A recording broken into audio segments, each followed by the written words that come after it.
Yes, the Vampire Diaries. And that wasn't just any sigh, that was a long-suffering sigh. And I gave you that sigh because this show has 171 episodes, approximately 130 hours, and me personally, I want every month, week, day, hour, minute, and second that I spent on this show, I want it all back. Now, I know that there's this trend going on of people, mostly men, who get on here and just trash the quote-unquote girly shows of yesteryear, and I just want y'all to know that this is not that. I've talked about shows in this realm before, i.e. Pretty Little Liars and Teen Wolf, and while I can point out the various issues in both of those shows, I can enjoy them because at the very least they're logical, or at least they try to figure out a way to explain their mess. The Vampire Diaries starts out fine, and then I would say it even amounts to excellence at a certain point, but then all decorum and couth gets tossed out the window. Then it all becomes a circus and it's all nuts. When Julie Plec wrote this, I think she thought everyone watching were a bunch of idiots, because there's no way you could respect your audience and come up with some of the shit that she did or pull some of the stunts that she managed to pull off with the CW network. Let's be serious. And on another note, I also decided to torture myself some more, and I read all 13 Vampire Diaries books, and I hate to be the bearer of bad news, but I'm here to tell you that none of them are good either. They don't correlate to the show in any significant way. It just feels like someone read the dust jacket of the books, picked up on the names, and then decided to make a TV show out of it. But they're not significant in order to understand the TV show, and because I don't want to spoil them for any of you out there who might want to read them at any point in the future, they'll act as supplementary information in this video. But depending on how things go, I'll make a separate video detailing each one of those 13 books, because I can't have let the suffering be in vain, y'all. Like, it was 13 books and they were all bad. Time that I'll never get back. But in this video, we're gonna go into detail with each season, then we'll get into characters, and at the end I will say what I would have done in order to fix this show. And spoiler alert, it begins with removing Julie Plec as a writer and never giving her a pen, a laptop, a notepad, anything that she could use to possibly write anything in her life ever again.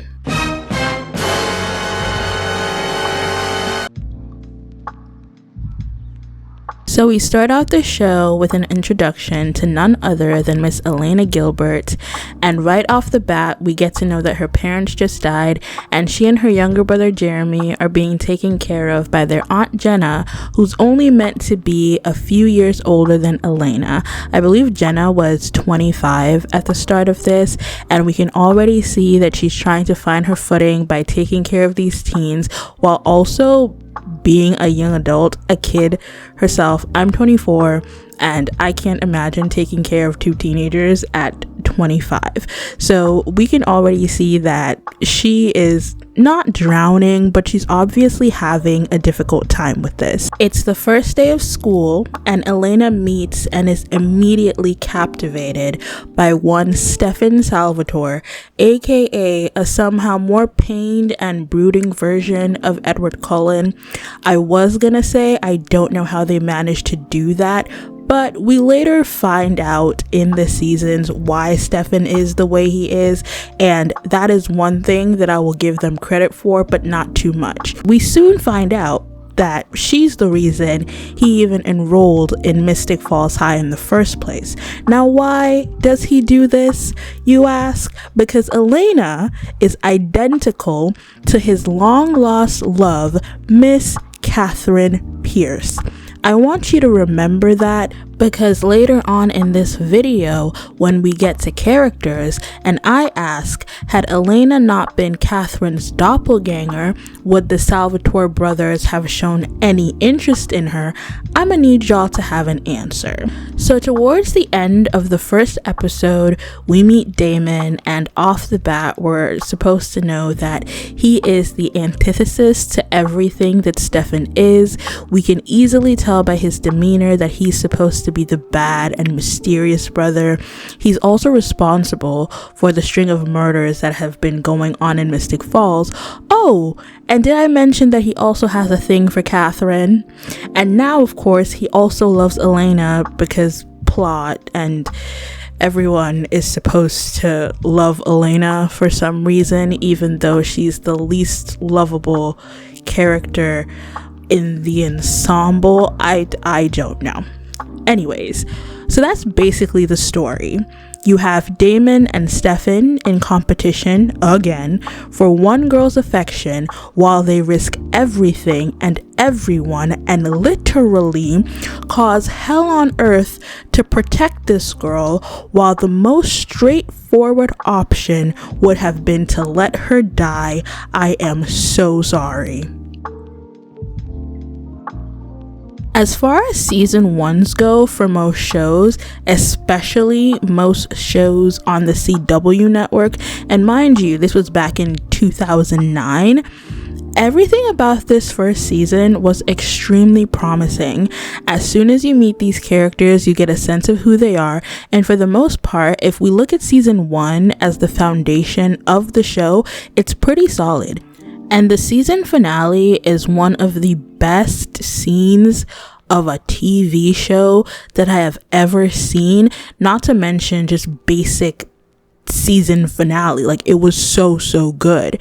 But a lot of things are happening in this season, and they managed to make it not confusing, something I would come to miss and I would appreciate further down the line. So first up, we're following Elena, and we get some anecdotes about how she was so outgoing before her parents died, and now she's somewhat become a recluse and shy, so she's dealing with that personal issue. Now enter Stefan, who was literally obsessed with her before she ever spoke a word to him, and he falls in love with her while trying to understand just why the hell she looks so much like Catherine, and at the same time trying to figure out why Damon is in town and trying to keep him from killing any more of the locals. Then we have Damon, and as of recording this, I haven't even fully decided what I think about Damon, but in season 1, he's in Mystic Falls to free his one true love, Catherine, from a tomb under a church where she lay desiccated. And surprise, after all the lies and deceit that Damon went through to open this damn tomb, Catherine is nowhere to be found. And not only that, she was never there, and according to Anna and Pearl, she knew exactly where Damon was and didn't give a damn. And due to that, Damon goes off the rails, and this is where he literally snaps Jeremy's neck. And hot take, I don't hate him for that, because Jeremy's boring. Jeremy's probably I wouldn't say the worst character, but he doesn't have a storyline, he doesn't have a plot, and I feel like he should have stayed dead. I don't know why he's still alive, but that's neither here nor there. Now let's get to what I think one of the major sins of the first season of the Vampire Diaries was. Why did we not get to see Bonnie learn to do any magic? Because in 1 second, she went from seeing and feeling death whenever she touched Damon or Stefan to helping Grams bring down the barrier of the tomb. I don't understand how we went from 0 to 100 real fucking quick, and we didn't get to see well, Bonnie went from 0 to 100 real fucking quick, and we didn't get to see any of it. Everyone got to have a backstory, an inner world. We got to see Caroline and Elena adjust or not to vampirism in their own specific ways. But all of a sudden, Bonnie has magic. They use her to dispel the Gilbert device, and to be honest, I would have lied and said I did it too. The next thing that bothered me immensely was, where was Grams's funeral? Why do we not get to see Bonnie grieve the person who raised her? Why does she disappear? I wanted the pomp and circumstance. I wanted them to take Grams to the hospital and try to revive her. At the very least, we could have gotten a damn funeral. I just don't understand. And as I'm saying this now, why did none of the black people in this show get a funeral? Well, besides Bonnie, but that was after her friends didn't realize that she was dead for 4 months. We'll get to that. But why? And here's another missed opportunity. How do funerals for witches even work? That would have been such an amazing chance to explore some of the lore in that world, because we really don't get any over the 8 seasons. All we got was bullshit instead. It's very funny, but not funny haha, funny weird. We're gonna discuss Bonnie a bit later as well, and how I think that Julie Plec does not like black people, but I want to get into the villains of season 1. And Damon was technically the villain, but he was redeemed pretty much by the end of season 1 and relegated to this morally gray character. But I loved it. I think that it worked very well. And when you found out that, oh, he's not really looking to do anything terrible, he just wants to free his one true love. I mean, she wasn't there, but the concept worked really well. I love the fact that he infiltrated the council. They were looking for the vampires who were killing all of the town folk, and it was Damon, and he was just there. The other villains for this season were the tomb vampires, but it feels like they were kind of just put there with no real plot, and their main purpose was that when Damon opened the tomb and Catherine was nowhere to be found, and Anna found Pearl, that she could tell him that where Catherine was and what she was actually doing, and she didn't care about him. I didn't mind the backstory of how they got into the tomb, but just having them roaming around current day Mystic Falls made little to no sense. Now, let's talk about Miss Catherine Pierce for a minute, because we could have had a problem on our hands, and this is when the writers actually cared about writing. I'm not gonna put that on Julie Plec. I'm gonna put that on Kevin Williamson, and we'll find out a bit later, because you can literally tell the moment where he left this damn show. The introduction, lore, and backstory of Miss Catherine Pierce is something that you need to experience real time for yourself, because I cannot explain how that feels. And in order to do that, you need finesse, you need technique, and you need skill. So I was reading this book once. It was a writing book. I can't remember the name of it off the top of my head. I'll probably post it somewhere on your screen while I'm talking, but it's basically where when you're crafting a story and when you're writing about your protagonist, you should have it in the back of your mind what your villain is doing in that exact moment, which is why in most TV shows you'll see the protagonist doing something and then it'll cut to the villain finding out and being one step ahead of them in real time. We already knew what Catherine looked like. She looked like Elena, so there wasn't ever going to be a buildup of that. So them choosing to show us flashback of her, Stefan, and Damon, and basically the way that she manipulated them, was a perfect way to build up her character without actually having her on screen at the same time as the rest of them. And this is where it could have gone wrong and or fallen flat, because they did such an excellent job of building her up in our minds that the first time that we saw her could have been lackluster. But let me tell you, her entrance was so phenomenal.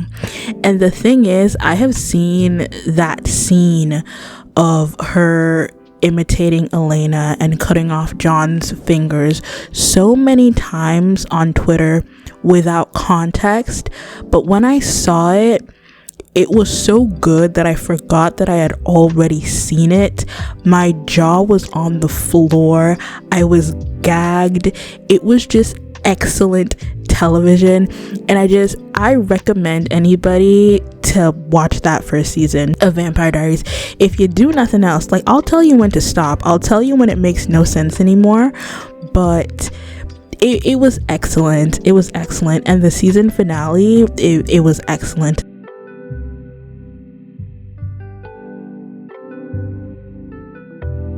If season 1 was intended for us to get our beaks wet, just dip a toe into the shallow end of the water, season 2 felt like drowning, and it hit me like a 10-ton truck. You know it's good when the new season picks up right where the last one ended, but that's not all we got.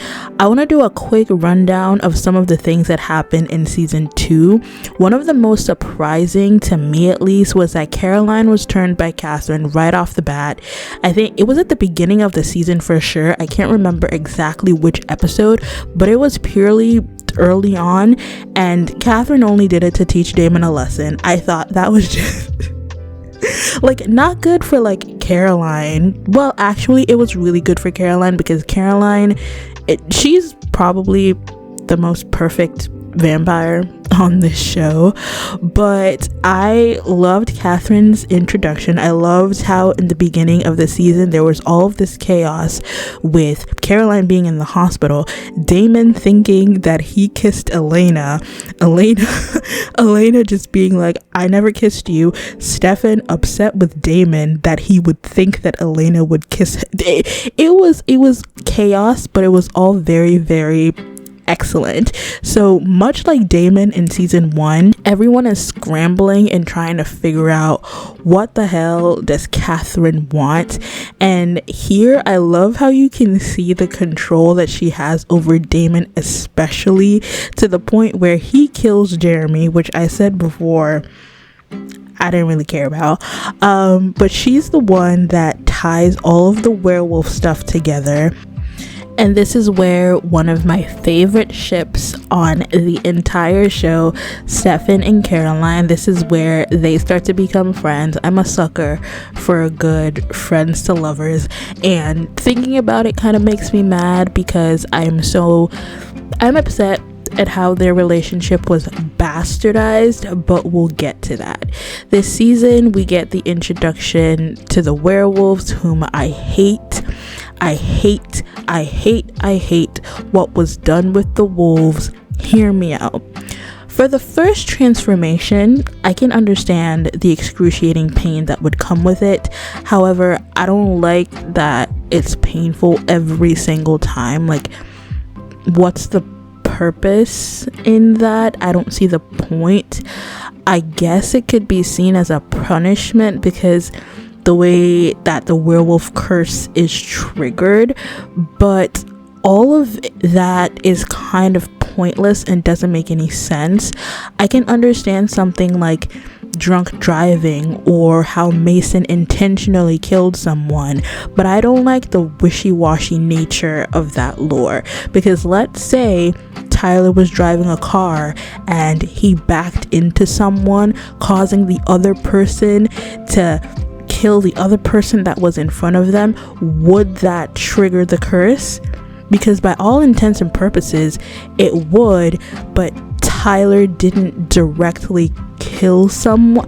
It's too wishy-washy. Turning into a werewolf shouldn't be as finicky as this. I don't think anybody actually put care or thought into that part of the lore, which is why I think it's weird. So this might seem a bit nonsensical and or miscellaneous, but the best part of the season for me was the witch's house. I just loved that tidbit of the world building that they failed to follow through with Luca and his father, but that's neither here nor there. But the idea that when a witch dies a violent death, that they leave this violent energy behind so that someone like Bonnie could come along and harness that in order to defeat Klaus was so brilliant. And that alone just added to the lore of Klaus Mikaelson as this big bad, as this character, as this person that everyone was afraid of. She had to harness the power of 100 dead angry witches in order to be on the same playing field as Klaus Mikaelson. That was just brilliant writing and storytelling. And at this point, I'm literally singing this show's praises, so you might be confused, like, where did it go wrong? We're getting there, don't worry. But before we do that, we need to get into the brilliance of Klaus Mikaelson, because what they did with this man is truly amazing and would not be replicated in the ongoing seasons when it comes to building up a character and character development. I was really debating as to whether or not I wanted to include the originals in my character ranking that will come later, and I decided against it because the originals video is coming. So I'd rather save it for that. And if I had to rank Klaus based on what he did in the Vampire Diaries alone, it wouldn't be good because I honestly did not get him in the beginning, okay? Like, throw tomatoes, boo, boo, boo, tomato, tomato, I get it. But before, because by this point, I've seen 1.5 seasons of the originals, and I can tell y'all I understand it. I get it. The character as a whole, phenomenal. The work that Joseph Morgan just brought Klaus to life in a way that I don't think someone else would have been able to do it. And when you look at a character in a TV show, you always want to be like, wow, they wrote this show with you in mind, because nobody else would have been able to do this character justice. I feel like Damon and Ian Somerhalder are kind of examples of that in a way as well. But I knew that going into this show that Klaus was a fan favorite, but I personally couldn't see it. Don't get me wrong, from season 2 he is the best villain that this show has ever had, although along the way he gets kind of like morally gray. But people love him as much as they love Damon, I would say maybe even more, and I couldn't see it until the originals made me go, oh. But yeah, he ate that whole roll up. And as I said before, this is when the writers actually cared and created a legitimate reason as to why Elena needed to be protected, because everyone was literally afraid of Klaus. They didn't want him to break the curse. I love the fact that we find out that Catherine, who was meant to be the big bad for a whole season and a half, we find out that she's been running from Klaus because he needed doppelganger blood. She betrayed him. Well, she didn't actually betray him. She saved her life, but Klaus is Klaus. As like a consolation prize, Catherine led him to Elena instead, and that was classic. Y'all, when they were talking about the sun and the moon curse and they flash back to Elijah and Klaus, and they were like, we made that shit up because we were looking for the doppelganger and we wanted everybody else to be looking for her as well. I screamed. I literally screamed, because 500 years ago, Klaus and Elijah were playing checkers. They were anticipating everybody's move and they figured it out. He's not 2 steps ahead of you. He's been playing the long game for the past 500 years. So not only can you not beat him, you can't outsmart him. So it just causes the main characters to come up with ingenious and out of the box ways to defeat this man. And one of them was, of course, Bonnie, but the other was just letting Elena die for this man's ritual and then try to bring her back. What I absolutely loved about season 2 and the entire Klaus plotline was that he was such a formidable villain, but I didn't expect him to win due to the simple fact that he was the villain. And this is a CW show. I know how these shows work, but at the same time, there was no way for him not to win. And so I really like the fact that they didn't take like this weird, they didn't do anything weird. The writers didn't try to come up with some out of the box idea which wouldn't have made sense based on everything that they set up before in the season in order to have Elena and friends become successful. Like, they literally let them lose at the end of the last season. They lost. The only thing that I absolutely hated about season 2 was that I had to sit through Bonnie and Jeremy. All that I have to say about that is be serious. Be so serious. Oh, and how could I forget my baby Elijah? I love Elijah. At some point you become acutely aware that all of these vampires are over 100 years old and literally obsessed with teenage girls. And I know that trope was a sign of the times, but seeing Damon at a high school dance when he canonically got changed at 24 is a bit too nasty for me. So when Elijah pops up as one of the only vampires to act his age, I immediately, I'm obsessed. I love him, and I'll talk more about him when I do a video on the originals. But it was really interesting to watch them go back and forth on whether or not they should trust Elijah, which they shouldn't have. He betrayed them, but at the end of the day, I'm an Elijah apologist, so that's that. Now on to season 3, or as I like to call it, the last time that the writers cared. Now, before we get into it, here's some things that I didn't mention that happened in season 2, which were essential to the plot of season 3. So towards the end of the season, Damon got bit by Tyler, and as we know, werewolf bites are fatal to vampires. But with help from the witch's house, they find out that only Klaus's blood can heal a werewolf bite, as he was the original hybrid, and Stefan essentially offers himself up to Klaus so that he can get the cure for Damon. And at the time, I was confused as to why Klaus would want to make that trade for Stefan, of all people, but we find out a bit later. Also, at the end of last season, Bonnie brought Jeremy back from the dead for what? I don't know, because he still went on to cheat on her with a ghost, but that's where we are at the beginning of season 3.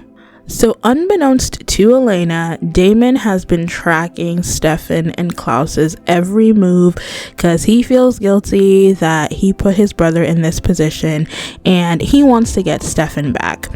Stefan has gone into full Ripper mode, meaning he cannot control himself around human blood anymore, and Damon does not want Elena to know about that. Now at the same time, we have Jeremy, who was lying to Bonnie about being able to see ghosts after she brought him back from the dead. I really enjoyed Klaus and Stefan's storyline because not only were they excellent together, but it was just able to spawn so many different things. Elena and Damon had already been slowly coming together with awkward glances here and there, and him trying to protect her. And we saw in that scene in season 2 that he compelled her to forget that he said that he loved her. And the whole time I was just like, okay, I guess. But they couldn't really do anything with Stefan being there, and his absence gave them a reason to get closer. And it also gave us some insight into Stefan's backstory and the fact that he was actually friends with Klaus back in the 1920s, or at least Ripper Stefan was. It introduced us to Michael and how Stefan found Elena's necklace, and he couldn't even remember that it was Rebecca's because Klaus compelled him, and so many different stories that were spawned by this one action of just putting Klaus and Stefan together, and that was so brilliant. I'm going to refrain from giving my character analysis in air quotes because I'm literally just talking, but in the beginning of this show, I gave Stefan a lot of shit because I found him to be extremely boring, but as the show ended, his character had done a 180 for me, and I genuinely liked him. I like him, and that came from this backstory and basically everything that he's been through. One of the other major storylines was Klaus wanting to create more hybrids, but he was failing because he didn't know that he would need Elena's blood, but thankfully she isn't dead like he thought she was after the ritual. Do you see how killing Elena and making sure that she's dead works for everyone? I don't know. Maybe it's just me. Anyways, they return to Mystic Falls, and lo and behold, Klaus finds Elena and realizes that his hybrids need her blood in order to properly complete the transition, so now she's extremely valuable to him. With all that amazing build-up and story and plot, you would think that this season would be the best season, and honestly it's up there. If you ask a lot of TVD fans, I've been roaming in like the subreddit, so this is how I know this, but even my sister, because my sister used to love this show, if you ask a lot of the fans, they'll tell you that season 3 was the best, and I'm inclined, or at least I was inclined, to say the same thing. But the culminating arc of this season was the most confusing and nonsensical thing that could have ever happened.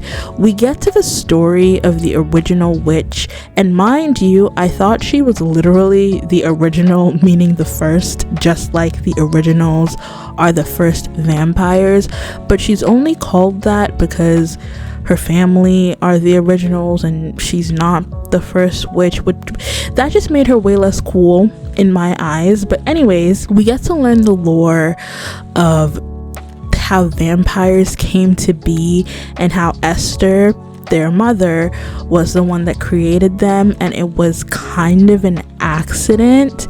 So what essentially happened is that she lost her son due to a werewolf attack, and so they wanted to make their children immortal, and the consequences of that spell made it so they now had to drink human blood in order to survive, thus creating the vampires and also creating the vampire bloodline, which means if one original were to die, every single vampire in their bloodline would die as well. And let me tell y'all, that is one of the stupidest things I have ever heard of, and I cannot believe a group of people thought this up and didn't think of any of the implications that might come with this idea. I'm gonna say it slowly so that if Julie Plec and or company ever comes across this video, it's not too difficult for them to understand. So here goes. They're all from the same bloodline. They are siblings. if you want to give Klaus some leeway because his father was a werewolf and he has his paternal lineage is different from the rest of them, fine. However, the rest of them are from the same bloodline. They're related. They are siblings. Am I wrong? How the fuck does this whole bloodline thing work then if it doesn't? Because I feel like I'm losing my mind. Am I wrong? Because it would be one thing if she said, okay, they have venom. Now I'm talking about the Twilight vampires, but they have venom and particular signatures in their venom correlates to the bloodline. But there wasn't an even, oh, you can blame it on magic as an explanation. They just brought bloodlines into this, and I'm just like, they're family. Like, if it's based on DNA, they have the same DNA. If it's based on how they were turned into vampires, they were all turned into vampires the same way. Like, there's no logical explanation. There's no logical explanation for this, and this might be a reach, but it's worth examining. When they're daggered, it simulates death, no? When an original is daggered, it simulates the fact that they've died. So why does nothing else happen to the rest of the vampires? They don't have to fall into like the same state of sleep, but shouldn't they be weaker? Should it not affect them? Because the dagger simulates death. Like, that was one of the most stupidest things I have ever heard, and everything that follows it makes no damn sense. Esther is brought back to life, and since witches are seen as the quote-unquote servants of nature, she views her own creations as an abomination because vampires are diametrically opposed to everything that nature represents, most notably mortality. So she links them together so that when you kill one of them, you kill all of them. But then Klaus has Bonnie undo it, and then Alaric then turns evil because he died one too many times wearing the Gilbert ring, which allows the human user to come back to life after they've been killed by something supernatural. But every time he went to the other side, Esther was there messing with his mind. Like, that plotline confused me because they showed us flashback of one of the Gilberts who was wearing the ring, who ultimately went mad as well. So did that mean Esther was there corrupting their minds as well, or was it only just Alaric? But then Esther turns Alaric into an original vampire, only stronger and faster so that he can kill them, all the while tying his life to Elena's. Like, oh my god, I used to think that season 3 was my favorite, but the more I talk about the thing with these shows is that you can't think about it for too long. If you spend more than a second if you engage with it for longer than it is in front of you, and you start to think about plots and you start to think about things, none of it actually makes any sense. But above all, the thing that pissed me off the most in this storyline was how they used the Bennetts. Like, most of the things surrounding the Bennetts pissed me off, but this was just kind of extra nasty in my opinion. In order to complete the linking spell, Esther channeled the Bennett bloodline, and I have a question. Did no one in the writer's room stop to think, hey, maybe it's not the best idea to have this white woman channel all of the magic from this historically long line of black witches in order to undo a problem that she and her magic created, then still not have the decency to invite Bonnie to the ball that everybody else was at, when Esther is literally using her ancestors to get rid of a problem that she created. That's nasty.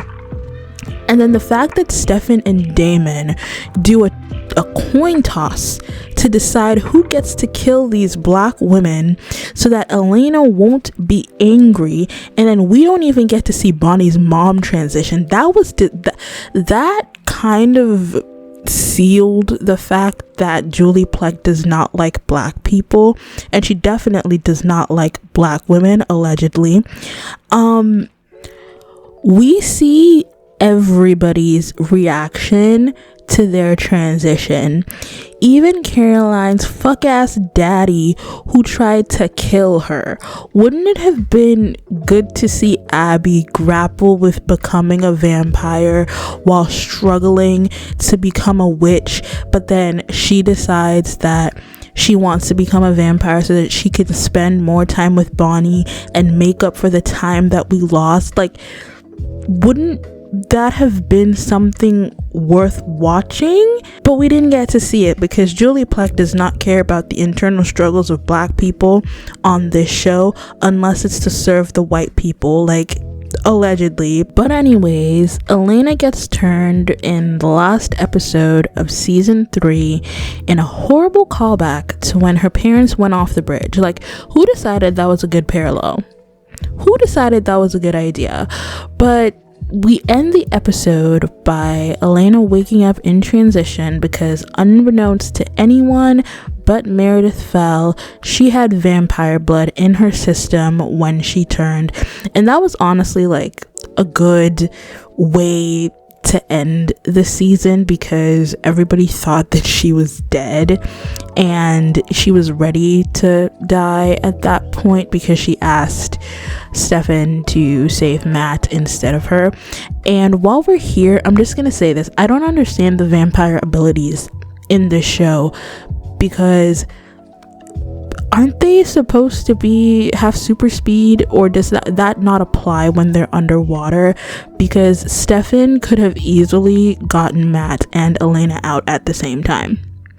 He didn't need to get one and then get the other. He has super speed and super strength, or just does that not apply when they're underwater? Is it like conditional? Because nobody told us that, but we just have to believe certain things because plot, and the writers don't stick to their internal logic, and that is going to be so true and so upsetting when we get to seasons 4 and 5. We're gonna do them together because I can't tell one apart from the other, and it's just bad. It's all bad. It's just, it goes downhill from here.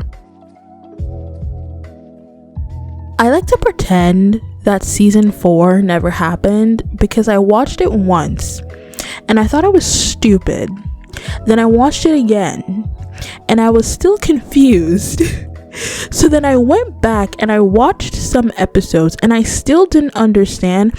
And honestly, there is no way in hell that this show is smarter than me, because there is no way in hell that Julie Plec is smarter than me. So we finna leave it at that, because as I said before, if you spend one too many seconds thinking about this, it all unravels. It's like a string that you try to pull out on a piece of clothing thinking, oh, like it's just this tiny string, it doesn't matter.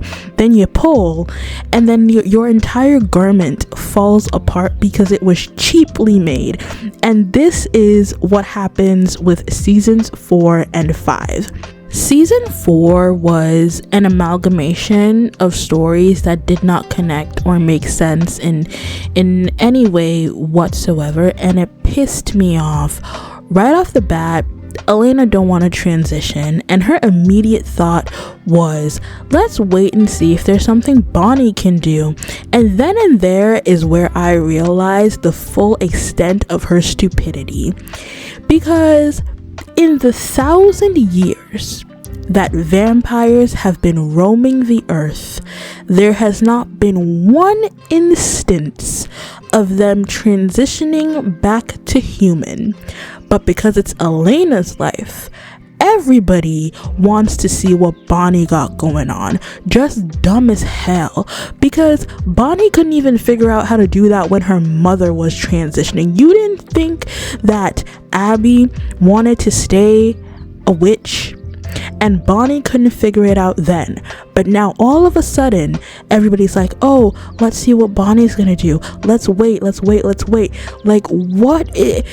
If it had been up to me, she would have died, because that's just natural selection, babes. Then we enter this weird and honestly creepy story of Elena being sired to Damon, which left a nasty taste in my mouth, especially after they had sex, which wasn't consensual because Elena couldn't consent, and I feel like that just made it nasty, and it took away all of her agency.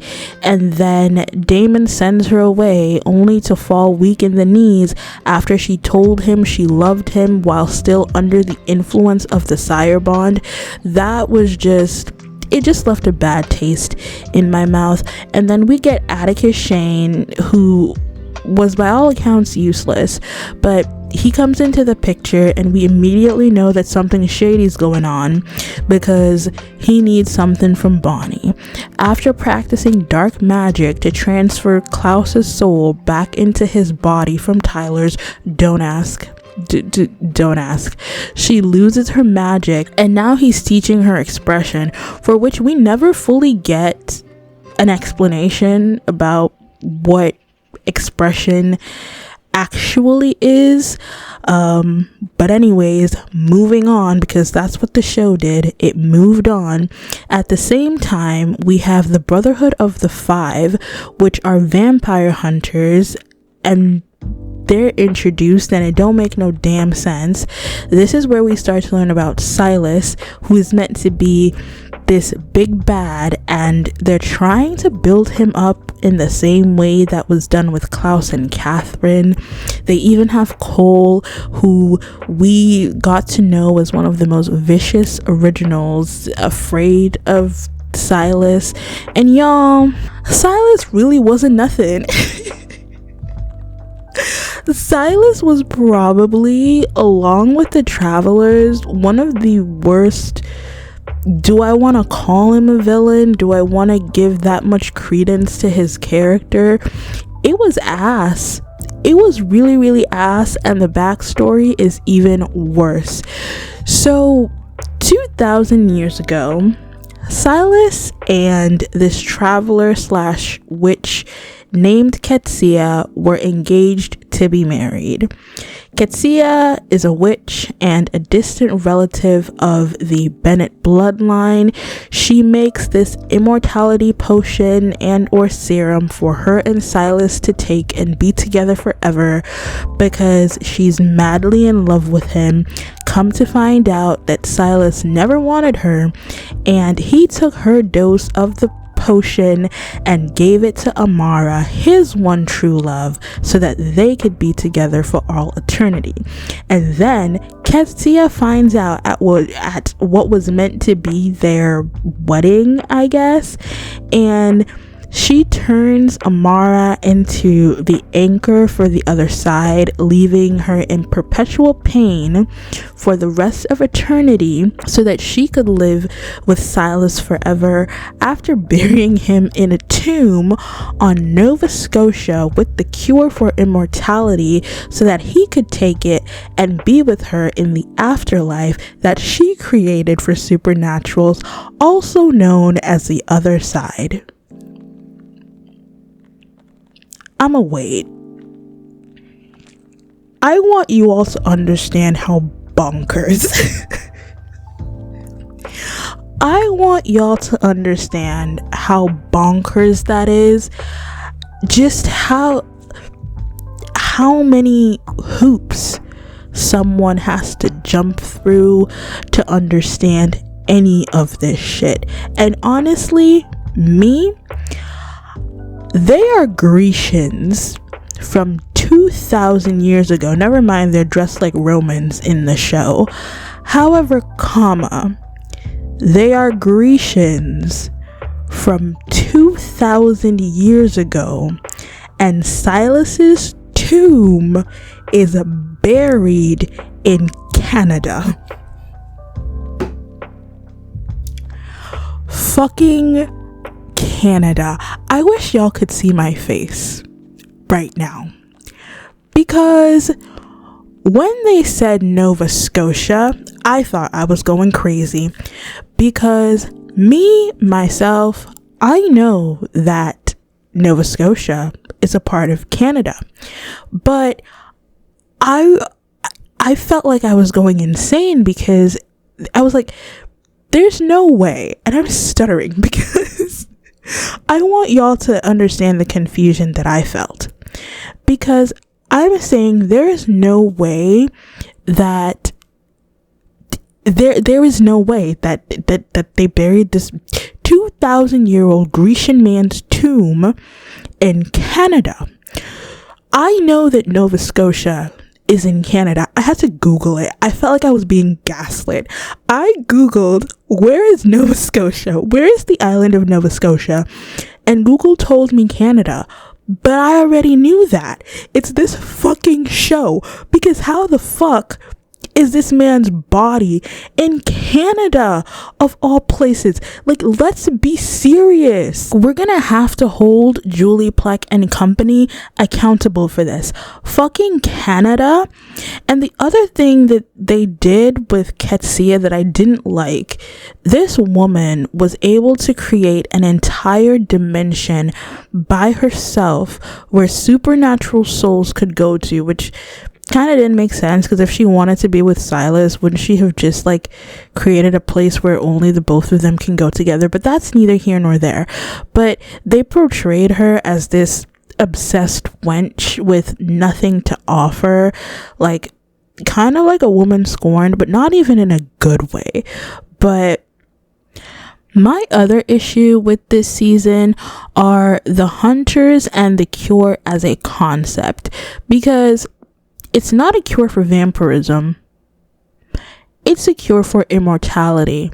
So why, when do the vampires take it, do they lose all of their vampiric powers? Am I making sense? They said multiple times that it was never meant to cure vampirism. It was created for Silas specifically. Silas was a witch, I believe. He was a traveler, but also psychic.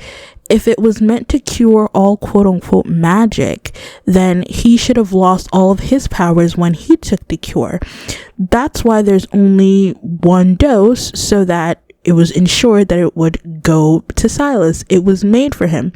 So if a vampire took it, then they should have still retained all of their vampiric powers. Does that make sense? I think I'm making sense. I think it's the show that didn't make sense. And I've seen clips of other people's videos of the Vampire Diaries, and people think that Silas was a vampire, because I saw one video and they were like, oh, they already said that the originals were the first vampires, so how could Silas be a vampire 2,000 years ago in Greece?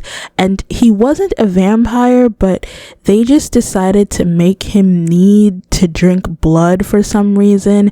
In the show, he gave the explanation that blood was the life force of life, and that's why he needed to drink it to maintain his immortality. But does that mean that he finds blood appetizing, or is it a hunger? Because we already established that the vampires find it appetizing. So does Silas, like, how does that lore even make sense? And now we're tying this into the hunters, the quote-unquote Brotherhood of the Five that make absolutely no damn sense. What was the purpose of making the hunters need to kill vampires to reveal the hunter's mark so that they could find out where Silas was buried? Need I remind you, in fucking Canada? Because Silas and the vampires don't have anything to do with each other. They're about 1,000 years apart. If they kill Silas, it's not like the entire vampire race dies with him.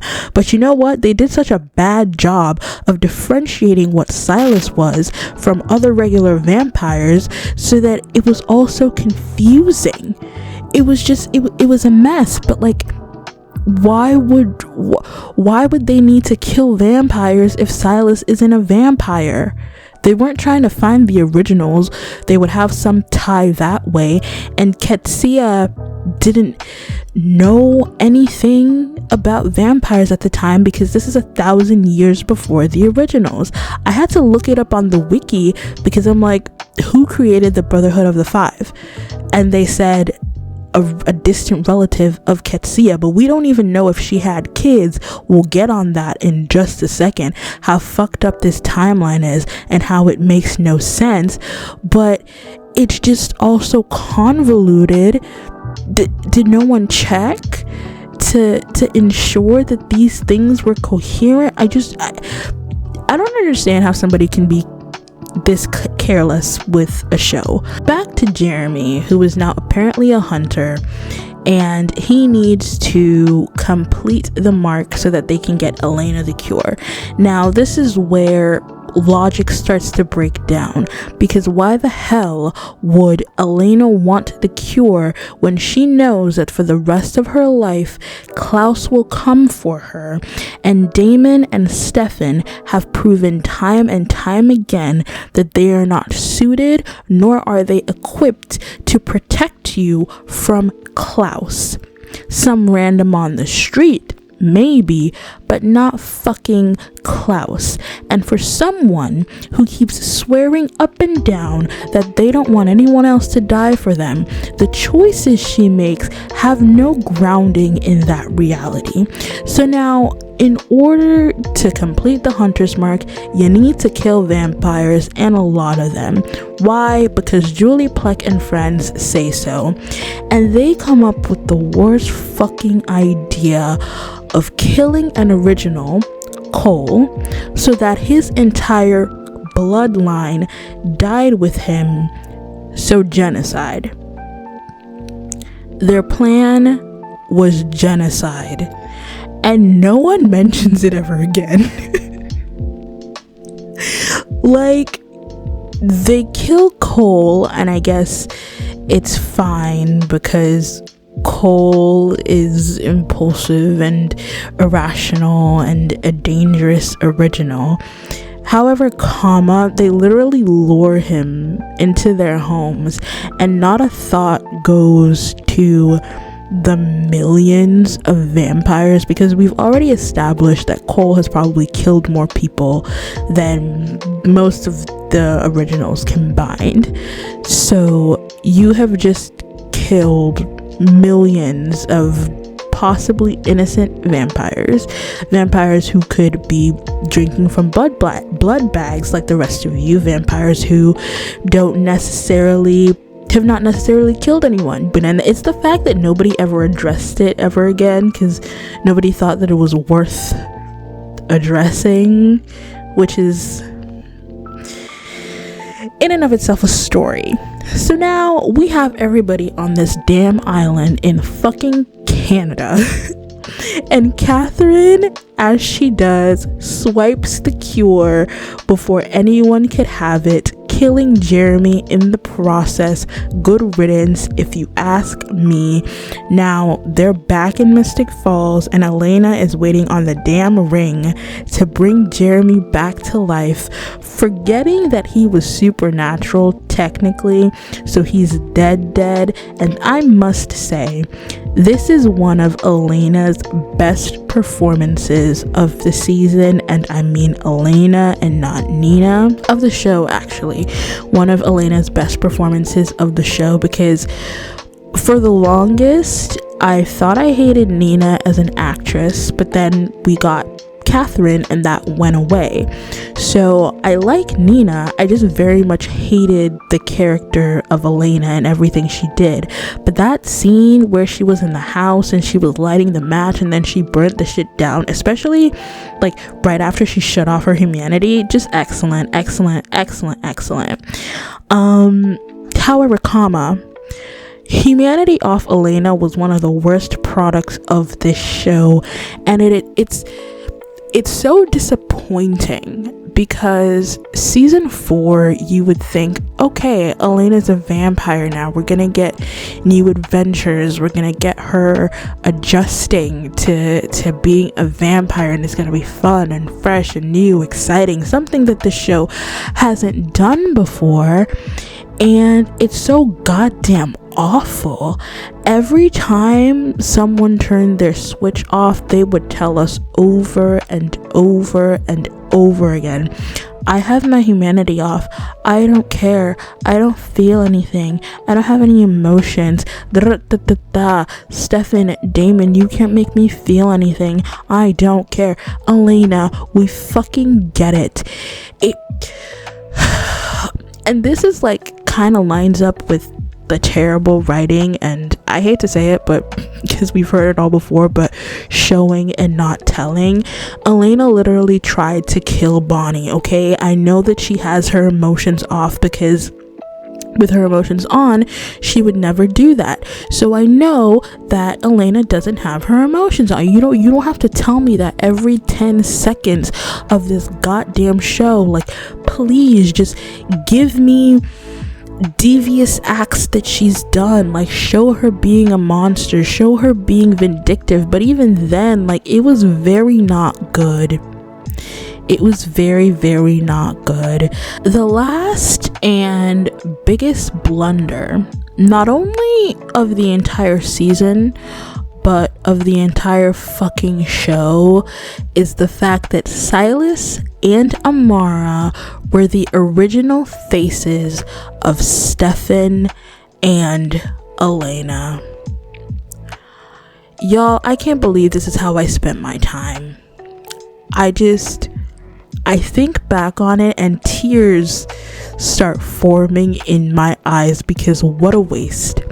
So at the beginning of this show, in season 1, we're told that Elena was the doppelganger. They refer to her as the, as in singular, so there are no more. She is the Petrova doppelganger from Catherine's bloodline, because it's shown to us that Catherine gave birth before she turned. Okay, cool. That's great. That makes sense. Then where the fuck did these other doppelgangers come from? Because pause.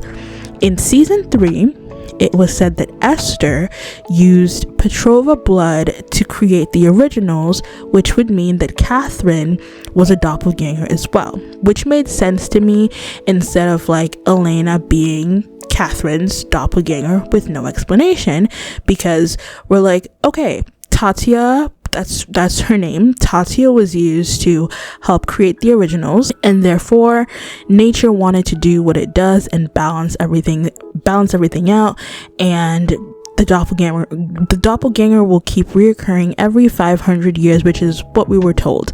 The Vampire Diaries nor Julie Plec explained this to me. I kind of figured this out via context clues. So now both Catherine and Elena are doppelgangers. Cool. But I was also watching the originals while I was watching this, and we got the entire story of Tatia and Elijah. And from that explanation, Tatia didn't have kids. But I said patience. I was like, okay, maybe the originals and the Vampire Diaries don't have the same internal logic. It wouldn't make sense, because their spin-offs and basically sister shows. But based on everything that was going on at the time, I said it's not that big of a stretch to imagine that they don't follow the same internal logic. But y'all, Amara and Silas, the original faces of Stefan and Elena, they're not doppelgangers. But the thing is, they never have children. I feel like I'm going insane. I feel like Julie Plec should pay for my therapy for the rest of my life. Because what? None of these people should exist. If we're going off the logic previously established by this same show, then doppelgangers come from the same line. There can be no bloodline if Amara and Silas, for all intents and purposes, died 2,000 years ago. And even if they had children, they did not. But let's say that they did, it would be with each other, and since doppelgangers come from the same bloodline, that would mean that Amara would be Stefan's ancestor. As well, it would make Stefan, Elena, and Damon all related. Julie Plec, you're going to hell. And based on how this video is going, I might meet you there, because ain't no fucking way. And another thing, we established way back when that doppelgangers appear every 500 years.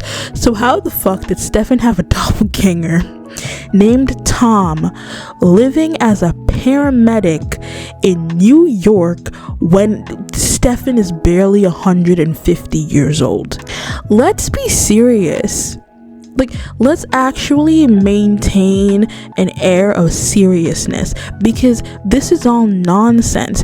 Not even to like harp on this point, but Catherine had a daughter, Nadia. Nadia never had kids, so like they never told us that the doppelgangers didn't come from bloodlines anymore, which is why I'm so confused, because none of this makes any sense. I'm losing my mind. This is an open-ended question, so please, I'm assuming that those of you watching this have friends, and even if you don't have friends, you have an imagination. In what world would your best friend be AWOL for an entire summer? And not just any summer, mind you. The summer after your high school graduation. The one where you will be moving to university together, staying in the same fucking dorm room. Because for 3 months, how the fuck does no one not notice that Bonnie's dead? I get that Jeremy was sending emails from her account, blah blah blah.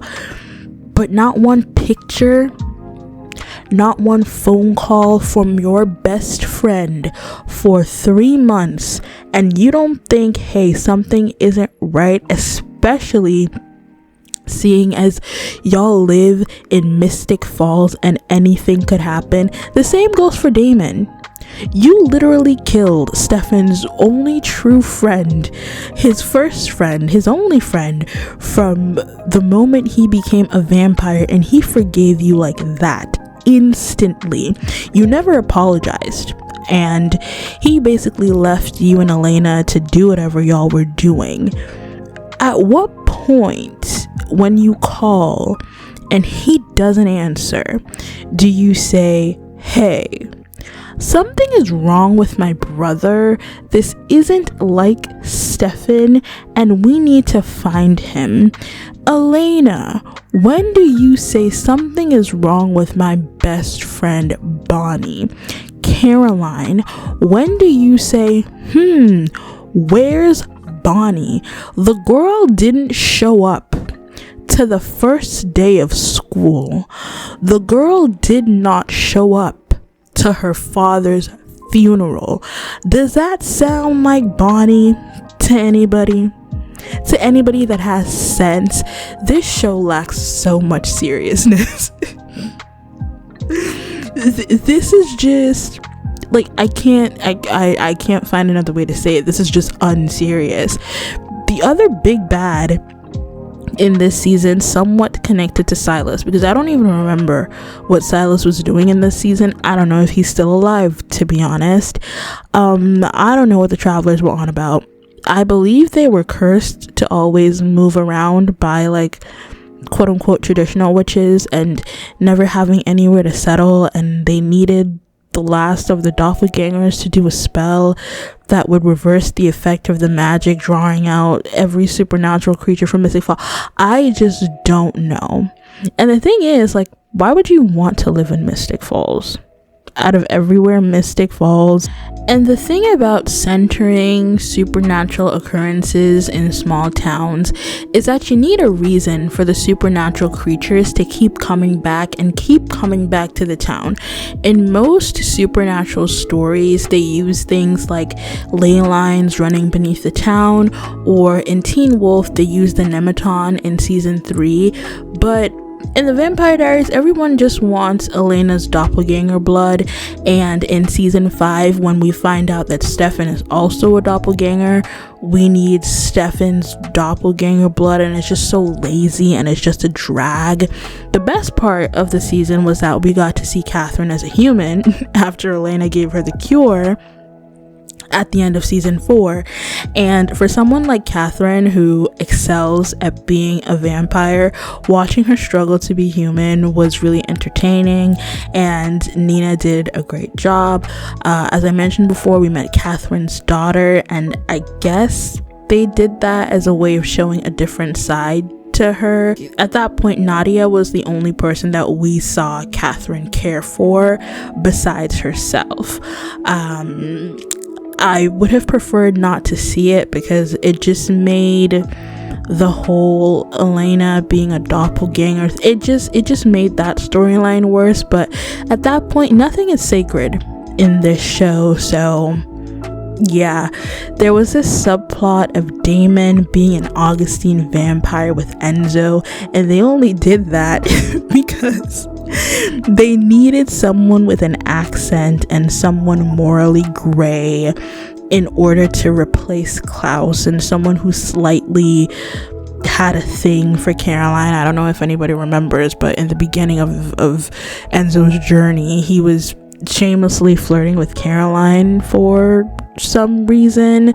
But all of a sudden, we have this storyline about Damon being tortured in this facility that Stefan knew nothing about for about 5 years, and it just becomes a game of hodgepodge.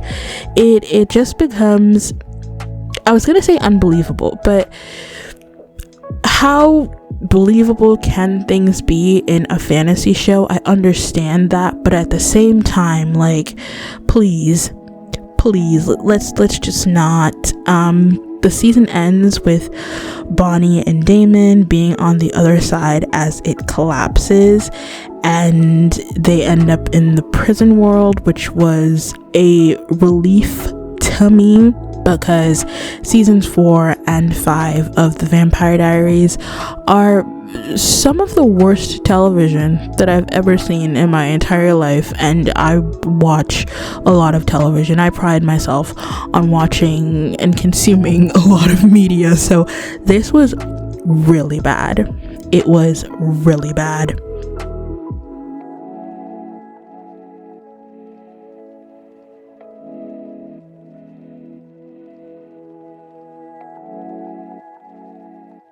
This was most likely due to the fact that I found seasons 4 and 5 absolutely reprehensible, but season 6 was kind of excellent. I am so sorry. I know that some people don't like it, and I get it, but I was fiending for something, and this was finally some good fucking food. It wasn't perfect, but baseline season 5 where we were, based on that, it was excellent. This takes place over 4 months after the quote-unquote death of Bonnie and Damon. And right off the bat, I thought it was so dumb to have Elena erase all of her memories of Damon, because 3 seasons prior, when Rebecca asked Stefan if he wanted his memories of her removed. And he said yes. Elena was so butthurt, but now she can do it because losing Damon hurts. I feel like that was just, as much as I dislike Elena, that was out of character even for her. I don't think that was something that she would do, because Damon died. It wasn't in Stefan's case where you left him for his brother. Damon's dead. You know that he died loving you. Like, wouldn't you want to keep the memory of your loved one and keep them alive? I don't know. That was just so stupid and unnecessary. She didn't react this way when Aunt Jenna died. She don't give a damn about Bonnie. When she said losing Bonnie makes me sad, but losing Damon makes me dangerous, I was like, girl, please. Y'all was barely together when he died. Elena pisses me off. But then, thankfully, we had some good fucking food with the scenes of Bonnie and Damon in the prison world, and I have a confession to make. I'm not too sure what my feelings on Damon as a character is. Sometimes I like him, sometimes I don't, and y'all know that I love Bonnie. Please don't judge me, but they would make such a cute couple, and Julie Plec does not like to see black women happy and loved, so it would never happen. So I've been reading a few fan fictions to fuel my delusions, but that's neither here nor there. While in the prison world, we get to see that they become really close, to the point where Bonnie literally sacrifices herself to send Damon home. She would have never done that in season 1, okay? And that's to show you, like, even with the shitty writing that they've been giving her, she still manages to develop, because this is the same girl who lied and said that she dispelled the Gilbert device, okay? Damon becomes protective over her, and it's cute. Had I not known how the show ended, and that Nina eventually came back and she and Damon, well, Elena and Damon ended up together, if I was watching this show in real time with the rest of the people that watched it, I would have genuinely thought that they were building up to the idea of Bonnie and Damon, because Bonnie and Damon have a thing in the books. It would not have been out of left field. Like, they have, like, Ian and Kat had so much damn chemistry, and I would have thought, like, I was bamboozled while watching this, because having never watched the show before, I thought, oh, maybe they kind of sort of get together, maybe they have a friends with benefits thing, but Damon is still in love with Elena, so she comes back. I thought that's where we were going with this, but no, like, it made too much sense for Julie Plec and company. Besides Damon and Bonnie and Elena altering all of her memories, the most important part of this season was Kai and the Gemini Coven. So the purgatory that they actually end up in is a prison world designed for Kai Parker, and I honestly just think that Kai is so refreshing as a character. Mind you,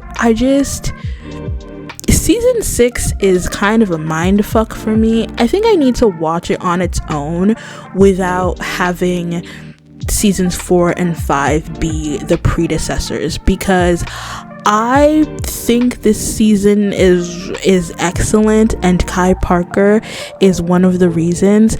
He's just so refreshing. He's a villain that was created, one that you breed in your own home, and I think those villains are usually the most compelling, because in that same vein, you can say that Klaus was kind of bred by Michael, just the way that he was raised and the constant approval of his father and not wanting to be alone. You can group all of those things together and then you get Klaus. But in Kai's case, he was a siphon and he was rejected by the Gemini Coven as a child, and he grew up as an outcast, never being able to touch anyone or being able to interact with anyone. And rejection and that kind of trauma breeds a sociopath.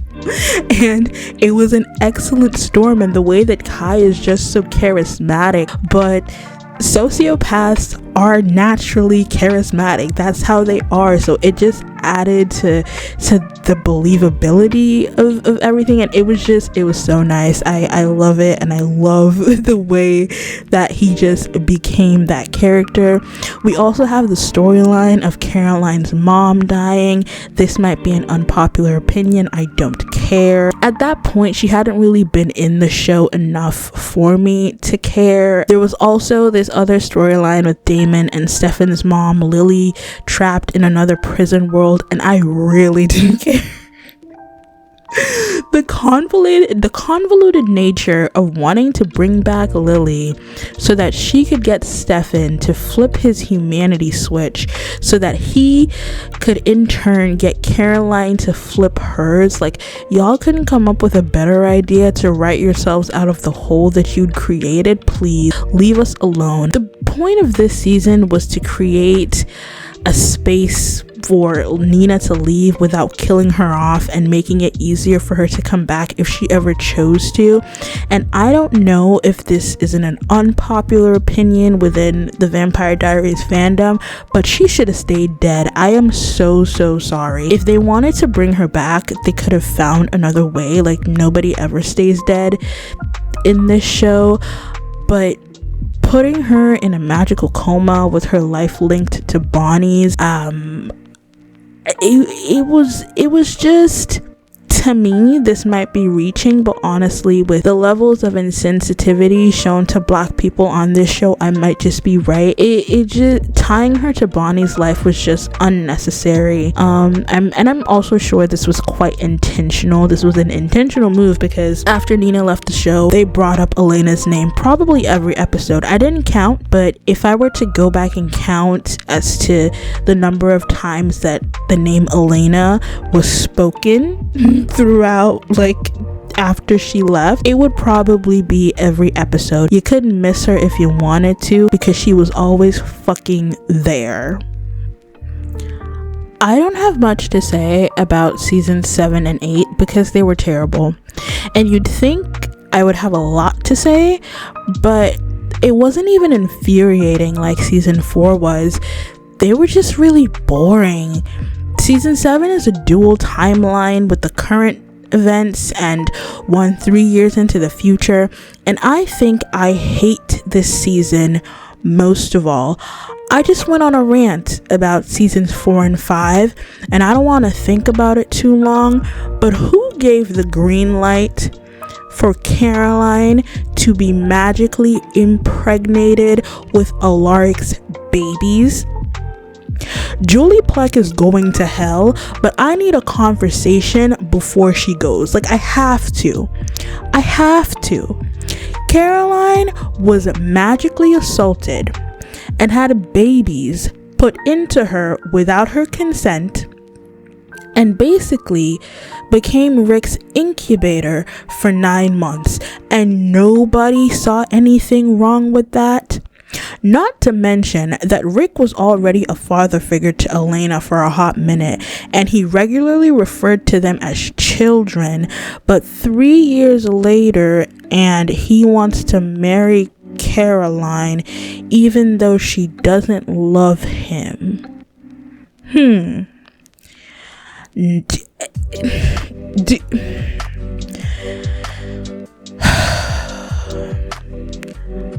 Moving on, just moving on. The heretics were a way to shoo in the Phoenix Stone and the Huntress, but that plot line was so late because we just had Hunters 2 seasons ago. She hates vampires, okay, what else? The Phoenix Stone, okay, what else? The Julian and Lily stuff was boring. The heretics were boring and a repeat of the tomb vampires, but somehow less interesting even though they had magic. On to season 8.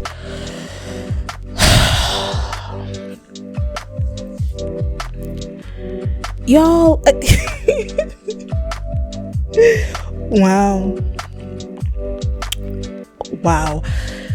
Season 8 follows Damon and Enzo being controlled by sirens who are working for the devil, who are trying to rebuild a magical bell for Matt's boring family in an effort to make him less boring so that they can bring hellfire to Mystic Falls for a reason none of us are ever made privy to.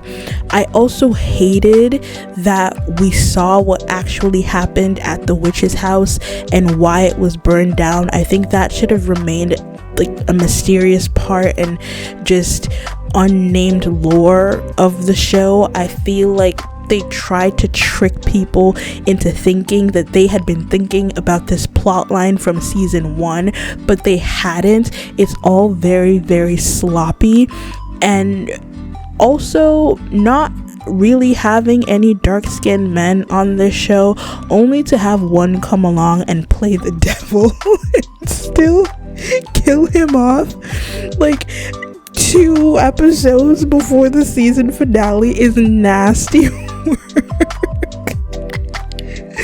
I'm laughing, but it's not funny.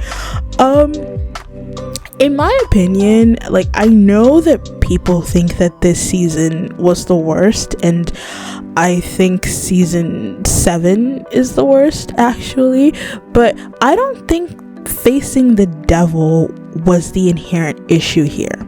The problem was that he wasn't the devil.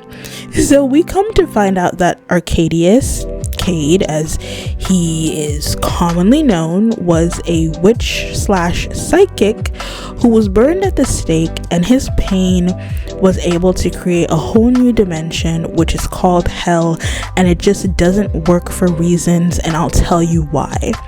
This last season was built on the concept of redemption and atonement for the vampires, for their sins, you could call it that if you want to, most notably Damon and Stefan, which I think if you're going to do a last season incorporating vampires, I think these are really good themes that you might want to explore.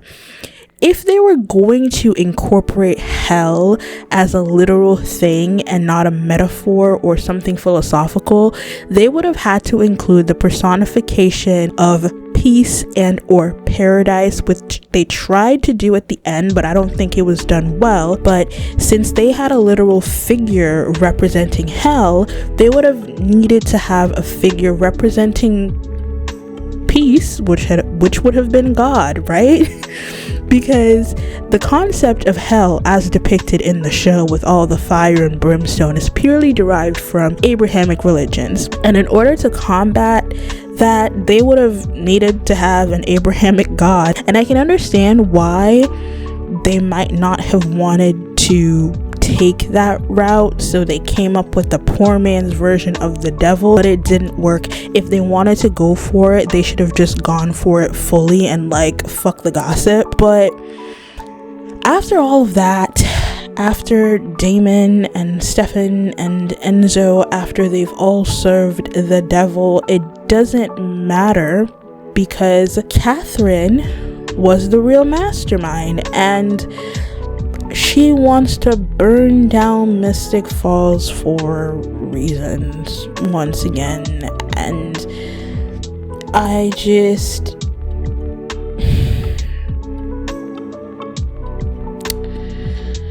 this is just lazy. It was just lazy. It's lazy writing. All the build up didn't make sense. You have Catherine, all that happened is that they had Nina back for a couple of episodes and they said, okay, we have Nina, we need to bring back Catherine. I don't necessarily disagree with the idea of Catherine being the big bad to end the show, since like it would have been full circle, we come back to her. But whoa, this was terribly done. It was terribly done. It was terribly written, and nothing made sense. And the $1,000,000 question of how Elena would wake up if Bonnie was still alive was that Bonnie just figured it out. We don't get a reason. We don't get a how she did it. And literally, I shouldn't be surprised by this, because at this point, that's how we've been working with Bonnie's magic. Like, we never actually get a decent explanation as to what's going on. I watched the originals, as I said before, and there's some level of trying to explain exactly where those witches get their magic from and the ancestors, so they're trying. But with Bonnie, we like I don't know. We don't know. At the end of season 6, Kai specifically said, if you try any loopholes, anything at all, Bonnie will die and Elena will never wake up. But all of a sudden, she's figured it out, and I hate it. We don't even get a scene of her like trying to perform the spell. We just cut, and then Elena has woken up. Just bad and terrible writing. I must say, though, the only good part about this is that I cried for like the last 8 minutes, but I cry for everything, so that doesn't really mean anything. Now on to the fun part. How the fuck would I fix this shit? So I decided that this video is way too long, so going through each season and giving you fixes for each season would be counterproductive. So I'm going to give a general fix, something that I think would have fixed the first 6 seasons, and then I'm going to go in depth with what I would have done for my Elena seasons. Seasons 1 through 6, the one thing that would have made them all better were 15 episodes instead of 22. It would have forced them to focus their storylines and not waste time on nonsensical things that didn't need to be included into the plot, that would have just made for an enjoyable watching experience altogether. Now, on to my Elena-less seasons and what I would have done. Mind you, I came up with these ideas in about 5 minutes. So imagine what Julie Plec and company could have brought to life, the stories that they could have given us if they gave a damn. But alas, it was not meant to be. I've separated this into 6 comprehensive points that we're going to go through together. Point number 1, I've mentioned this before, I would have killed her. I would have killed her, but I would have given her a good final farewell.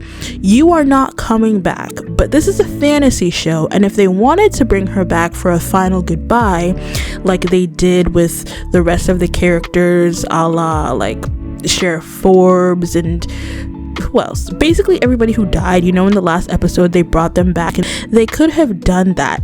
They did it for everyone else, it would have been fine, but it made no sense to keep her in this stupid story, because for 6 seasons all anyone ever needs is Elena's doppelganger blood, and now when she's knocked the fuck out in a coffin, and Bonnie's magicless, and Damon's desiccating, and Stefan is on the run from a hunter, nobody needs her blood. Please go and play in somebody else's face, because it's not about to be mine. So number 1, I would have killed her. Number 2, me personally, had I been the showrunner, I would have built the final 2 seasons around Bonnie Bennett. Yup, Yup, it's so simple yet so brilliant, because I want y'all to tell me how much we actually know about the witches in this universe. Not the originals witches, not the witches in Legacies, but the witches in the Vampire Diaries. They may not have done it because the first season of the originals followed something along the threads of like vampires versus witches, but it wouldn't have been the same because Bonnie doesn't practice ancestral magic. I thought about this for 2 seconds, but hear me out. We know that the Bennetts are one of the most powerful lines of witches in the world, hailing from ancient Greece. As we found out in season 4, to Salem, to Mystic Falls. I took a look, and for most of the Bennett family tree, it literally just assumed that Ketsia had kids because that was the only way for the bloodline. See a lot of like assumptions happen in this show and not actual plot. But anyways, it just continues like that, and we assume that all of these people had children. But wouldn't it have been so cool to finally get some insight into this? Walk with me into point 3. This is how I would actually set up the story and how I would set up a season 7. First things first, we needed a time jump. And I do think that the 3 years that they did could actually work. Or I would do it until Bonnie and Caroline graduate from college, right? Then we start the story, and through that we can get some flashback to the time of how they coped without Elena and how they all drifted apart because they were so devastated by her loss and they couldn't stand to be around each other. And that way we ease our way back into the story. We can have Caroline being a broadcast journalist. Is that what she is? We never know what Bonnie wants to study. Now, ain't that bad a bit? We learn first, Elena goes to school to study writing, I think, and then she switches to medicine. Caroline is interested in drama and theater, and she gets into broadcast journalism. Notice how we don't ever get what Bonnie's major is. We know that she helped Alaric with some occult stuff, but like, we don't even know what she wanted to study. Imagine that bullshit. I see Bonnie as being a museum curator, so let's just say that's just what she studied. Now on to point 4. This could have gone one of 2 ways. So we know that witches need covens, and we also know that Bonnie is a covenless witch. And as powerful as the Bennetts were, don't you think that they would have made a few enemies along the way? And knowing that there was only one witch left of one of the most powerful bloodlines in the world, wouldn't it have made sense that anyone would want to come for her and get rid of the Bennetts once and for all? Or to use her to avenge something that one of her ancestors did, or get her blood to undo a spell, because everybody needs Bennett blood at some point in time. And that particular concept was done before, i.e. the Ascendant, but this time it would have hit differently because they would be coming for Bonnie specifically, you know, because of something that her family did. Then there could have been a reveal that there are actually more Bennetts in the world that have gone into hiding for one reason or another, and then you have Bonnie grappling with the fact that she may have other living relatives, which would expand her world a bit since we generally know nothing about her. Then you can use that plot point, or you can use that thread to bring the rest of the gang back together again, because Bonnie, the person who has risked her life and happiness for us time and time again, needs our help. And then you would just have everybody come to her rescue without question. But we would never get something like that because Julie Plec hates black people, and she would rather choke. She would rather walk into oncoming traffic. She would rather jump off a bridge than to see a black woman at the center of her show. And we get into number 5 because incorporating a Bennett storyline would have fit perfectly into the TVD universe, because Damon used to be the one protecting Emily's ancestors, and it would have given Abby something to do. See, now I'm mad. Now I'm mad because this is a show that I would have wanted to watch, and Kat Graham, being one of the stronger actors on the set, would have knocked it out of the park. Now we get to number 6, and this is the point where I'm the most aggravated at, I'm the most salty, and I have the most to complain about. The last point of this is that Damon would have been the love interest. Hear me out, okay? So in my world, while we were getting the flashbacks of how they were living their lives during the time jump or whatever, or before the time jump, we would have seen Bonnie and Damon keep in contact here and there, maintaining their friendship, gradually getting closer and closer and closer. And one night they have sex, but then they freak out because they're like, oh, we can't do this, Elena. But then whoever attacks Bonnie, or however I would make it happen, the first person she would go to is Damon, because duh. And then they gradually find the others, and then we learn about where they've been. All the while Damon and Bonnie are like doing this whole will they won't they thing, but you know they want to because they really like each other. And who do I need to call? Who do I need to call to make this happen? Because bitch, like, this is gold. I am so sorry. This is gold. And that would be my rewrite of season 7, which would bleed into season 8, and I pulled that out of my ass in 5 minutes. I did it in 5 minutes, and the fact that like the people who were paid to do this couldn't come up with something better than the trash that we got in season 7 and 8 is just highly disappointing and aggravates my spirit. I feel like Elena leaving would have been the perfect opportunity to reset the show and get it back on track and have something of substance, but I lost. What I will say is that y'all know I wanted Bonnie and Damon to be together.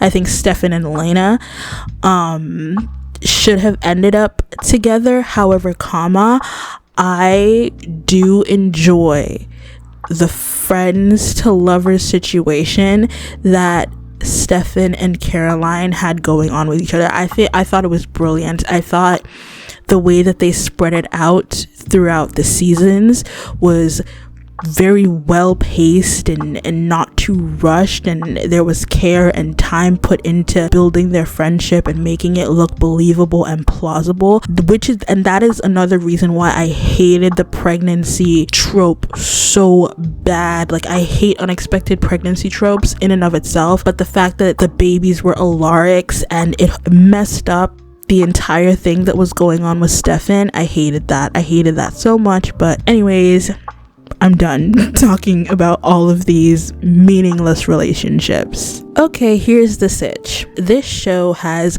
way too many damn characters for me to talk about them in depth, so I'm going to focus on 4 to 5 depending on how I feel. So we're gonna be talking about Damon, Stefan, Elena, Bonnie, and we'll see how I feel about Caroline because I really don't have that much to say about her. But we're gonna start off with the star of the show, who I don't think should have been the star of the show, Miss Elena Gilbert.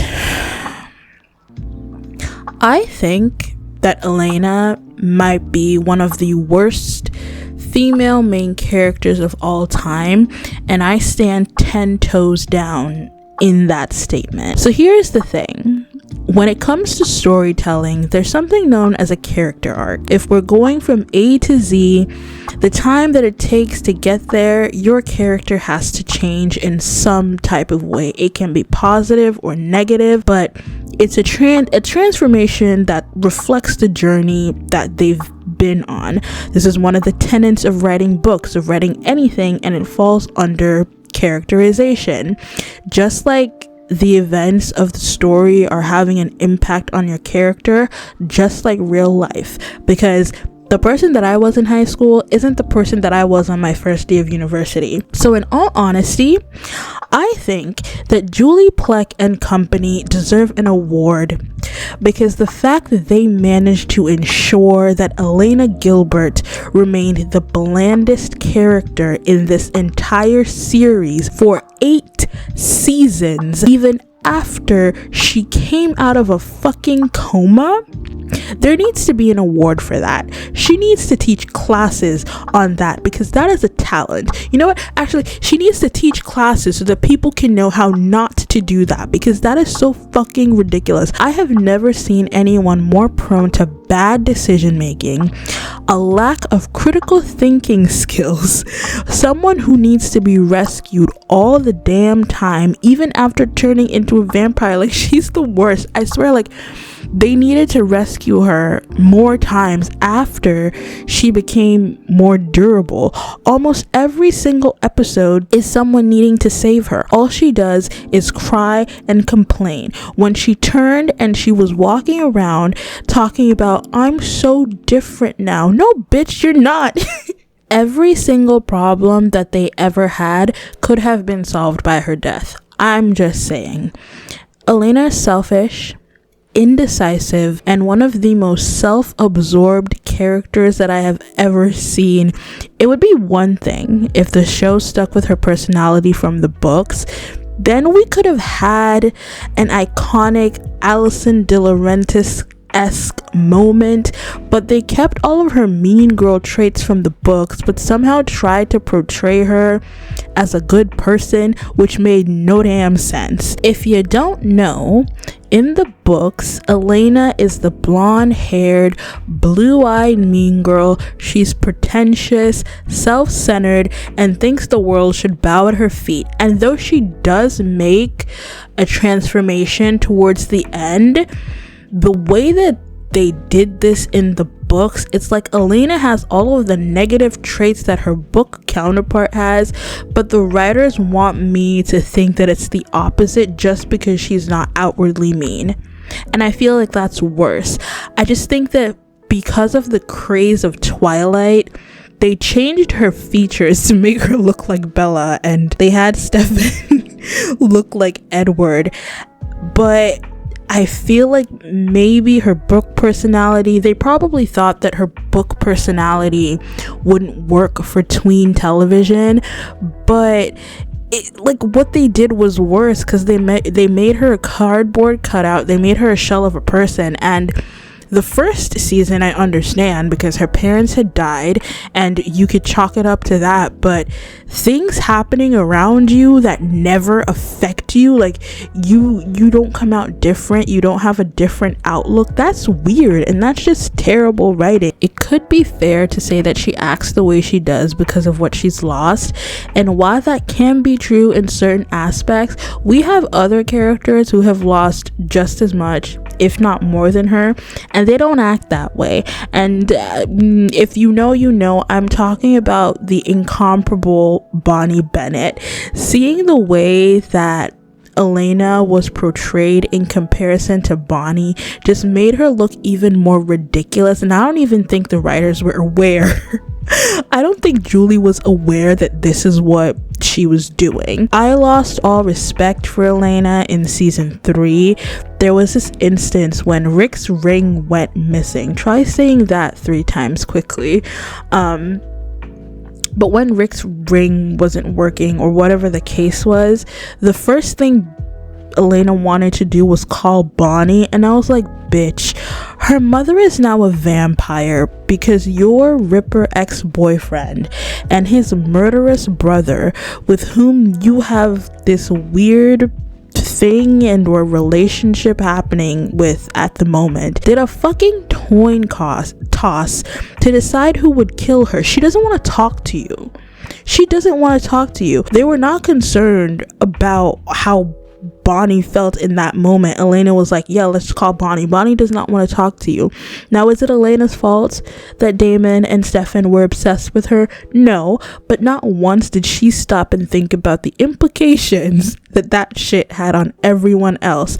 And once again, she is a teenager, and teenagers should be allowed to be selfish, but she liked that shit a bit too much in my opinion. And just to remind everybody, she went around promising daylight rings to random vampires so that she could get information out of them without even consulting Bonnie. Like, what? Who does that?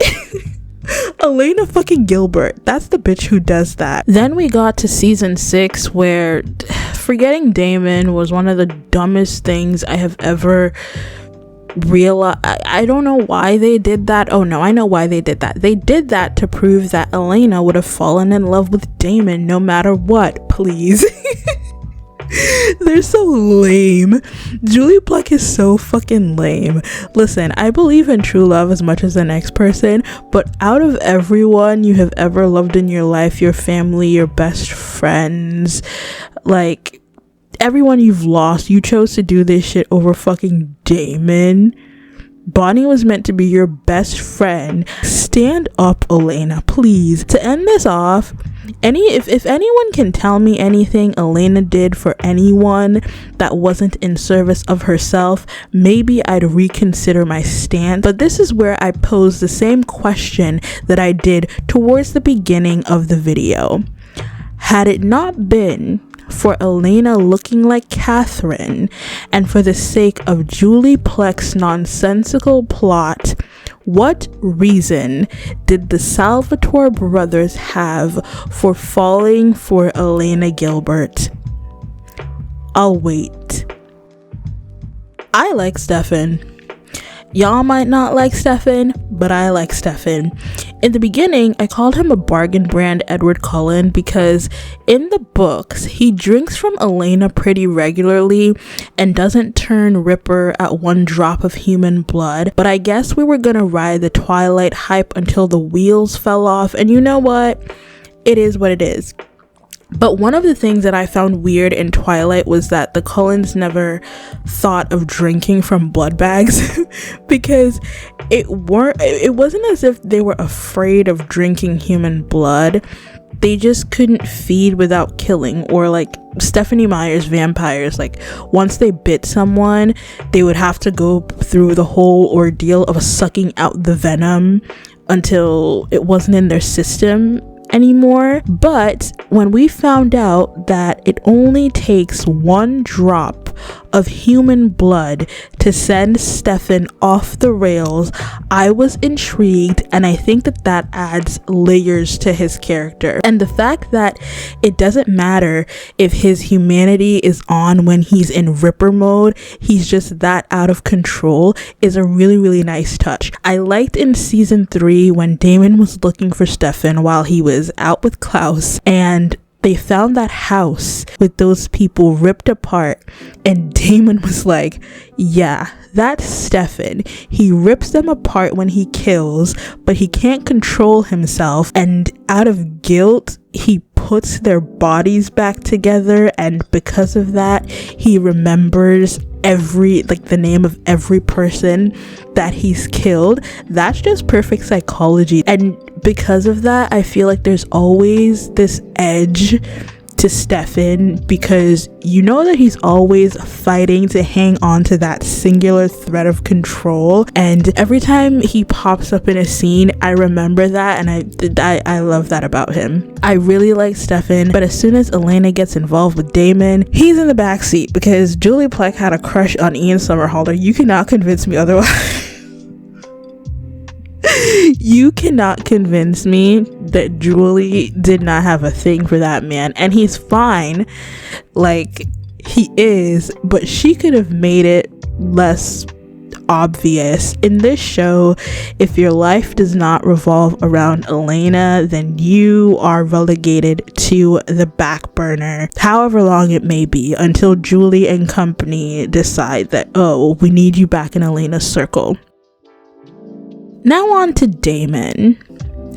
Some people will say that Damon is overrated, and I understand, but I also understand why so many people love him. From season 1, he's easily the most enjoyable person on screen, and once again, you can tell that the writers like him because he's fun to watch, and Ian does such an amazing job with it. To me, Damon was one of the most complex and developed characters on the show, and I don't know if I like him or not because they wrote him in such a confusing way that pissed me off. I think at one point Julie Plec and company were on a mission to see how much heinous shit they could have Damon do and get away with and have the audience still like him. In season 6, he killed a black pregnant lady, but I guess it was okay because his humanity was off at the time. And the sickest part about that interaction was that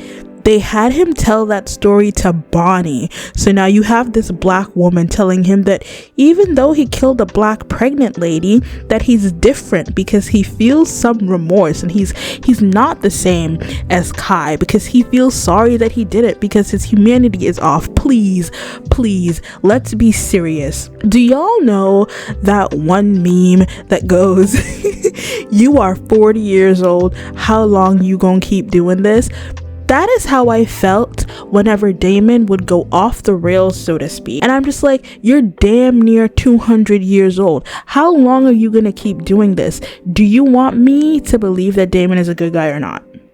Do you want me to believe that he's morally gray or not? I don't think the writers knew what they wanted to do, and thus I didn't know what to believe either, because my issue stems from the fact that yes, Damon has been developed from the first season. Really, his motivations have always been clear. He reacts to the different situations that he's placed in and he's changed by them. The problem is he's put into the exact same situations over and over and over again because this plot repeats itself over and over and over again. So there's nothing new for him to react to. Damon will reach an epiphany and I'm like, okay, this is a good epiphany to reach. It was also a good epiphany when you reached it like 3 seasons ago, which is why he and Bonnie were such a dynamic duo, and it was so good, and it showed that he could be compassionate and he could think about other people besides himself and besides Elena. And I mean, we already got some of that with Rose, but with Bonnie it was different because he knew her for an extended period of time and he was alone with her for an extended period of time, which is why we were robbed. How many times am I expected to watch him fight with Stefan? How many times are we expected to watch him pine for Elena? And I'm conflicted because I enjoyed Damon as a character. I enjoyed his impulsiveness and his brash nature. Sometimes he had the best ideas. There were times where I literally found myself agreeing with fucking Damon. And overall, I'd say he had the best character arc, but oh my gosh, it was too damn repetitive. Like, why are we in season 8 with Damon struggling between right and wrong and him thinking of what Elena would think of him as a, like, please. I also hated that after a while his entire personality just became, what would Elena want me to do? What would Elena this? What would Elena that? When you've shown us that he can actively care about people outside of Elena. He can understand that he can be a good person when it doesn't need to concern Elena for him to be a good person. We learned that multiple seasons ago, so why are we putting that on him now? I just hated it. Oh, I hated it. I hated that part of his personality. Moving on to the star of this show, the real star of this show. Bonnie Bennett, come to the front because boy, do I have some shit to say. I made a video about Bonnie a year ago, basically talking about Julie Plec and this tweet and how it basically framed the show. And I'm going to say what I didn't say that day in the video because at the time of watching the video, I don't remember how much of the show I had watched, but I hadn't finished it like I have now. So Bonnie Bennett was literally the help. I am not making this up. This is not something that I framed from my own analysis. Jeremy literally says it. Jeremy says in the show, Bonnie, that's what you do. You help. And that's when I knew. I keep saying that's when I knew, but there was multiple times that the light bulb kept flashing in my mind. But that's another time that I knew that Julie Plec can't like black people. Because Bonnie's sole purpose as a character was to fix all of the problems created by the white people associated in this show or with this show, because that goes for the characters, the fictional characters, and it also goes for the writers, because she was a fix-it in the show when people needed her to either kill Klaus, help Elena, help Stefan. That's what Bonnie was there for. But she was also there for Julie Plec to have a magical fix-all for the shit that she didn't know how to write herself out of. Everyone in this story has agency. You get to know about them, their family, their wants, their needs, their desires. If you offered me $1 million right now to name Bonnie's father, I cannot tell you that man's name, which is so strange because she lived with him from the beginning of the season. Bonnie lived with her father, and I could not name him off the top of my head. What was Bonnie studying in university? Oh wait, because we get to see Elena and Caroline's, both of their journeys and what they become in the future. We even get to see fuck ass Matt train to become a cop. What the hell was Bonnie doing? Besides the fact that we know Bonnie is a witch with a martyr complex who loves friends who don't love her equally in return, what do we know about her? We don't get to know how her powers work. More than that, she never uses her powers for herself. Did y'all notice that whenever she needs her powers to save herself, she never has it? Then as soon as the plot calls for her to save the white people in this show, all of a sudden Bonnie has magic again. And if we want to be real, and if we just want to say it like it is, this conversation falls squarely in line with Julie Plec thinking that it's black women's job to carry the weight of the world on their shoulders without complaint. Bonnie doesn't have the luxury of grief in this show. Elena gets to lament for 8 fucking seasons about her dead parents. Liz dies and Caroline gets to turn off her emotion. Stefan is a big bag of guilt and constant grief. Damon has his moments. I think of the scene with Rose, and it's one of the best character building moments on this show, but Bonnie's grief either doesn't matter or it's used in service of something else. She loves Jeremy and can't stand to see him die, so she brings him back from the dead, not once but twice. Her grandmother dies. We don't get to see her grieve that moment or have a proper goodbye. Her mother gets turned into a vampire, and that concept is never fully explored for the both of them. Her father is murdered in front of her by Silas for no reason, and that's just like never spoken about ever again. Stefan kills Enzo, but she's expected to be the bigger person and go to his wedding because it's the right thing to do, while Alaric gets to sulk and pout because he fell in love with a child. Bonnie's happiness does not matter because Julie Plec hates black people. Now, I know y'all have a thing lately about not wanting to see black trauma on screen or in books, and while most of the time y'all relate that to like slave stories and slave narratives, this is black trauma. Bonnie Bennett is black trauma, and you can make an argument and say that some other people have lost as much as she has, but good things happen to them as well. Even when some of these characters are at their lowest, their absolute lowest, you see that they have a support system who's there for them while they're going through whatever it is they're going through. When Bonnie's going through something, she has to do it all by herself, number one, or number two, we don't even get shown the range of emotions that she could possibly have because it's either off screen or just not addressed entirely. And this whole thing just upheld the whole strong black woman stereotype that I know Julie Plec she did this on purpose. After that tweet, I can 100% say it wasn't an accident. She wrote Bonnie like this on purpose. The last thing that can't be ignored, and the reason why critical race theory should remain in schools, is I don't think that Julie thought of the implications of having this story set in the South, because why the hell is Bonnie Bennett smiling and waving at a float in honor of the Confederacy?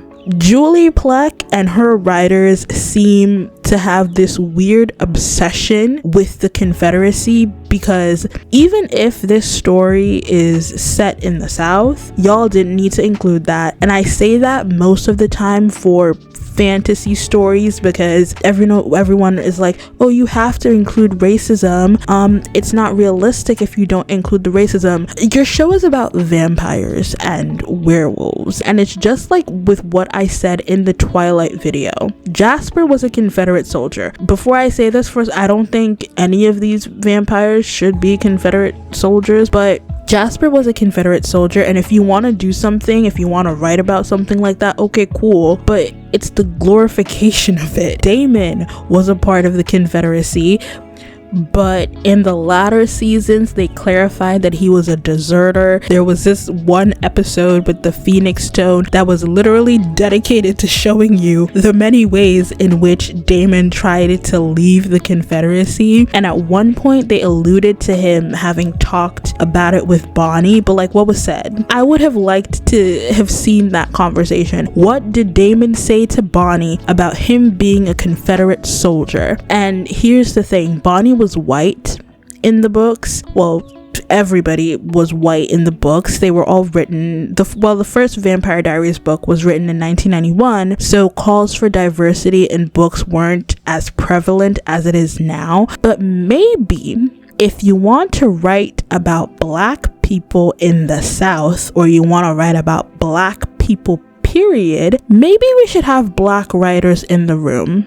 Just a thought, because all of this was just very nasty work. Now, apart from Bonnie, it's very well known that Kat did not have a great time on that set. There are millions of videos on YouTube about her experience. There's nothing that I could tell you here that you wouldn't be able to find anywhere else, and this video is quite long already. I'll try to link a few in the description box, but without even knowing, I could have told you they treated her like shit. Art imitates life and all that. And just something that I wanted to add, because I think this opens up a door into a different conversation about how black people and black women in Hollywood are treated, period, because Kat Graham is on record saying that at one point in the Vampire Diaries, she wanted to wear her natural hair. And I don't know if anybody has seen her. Well, I'm pretty sure people have seen it. There's it has a couple million views at this point. Her Get Ready With Me with Vogue, where she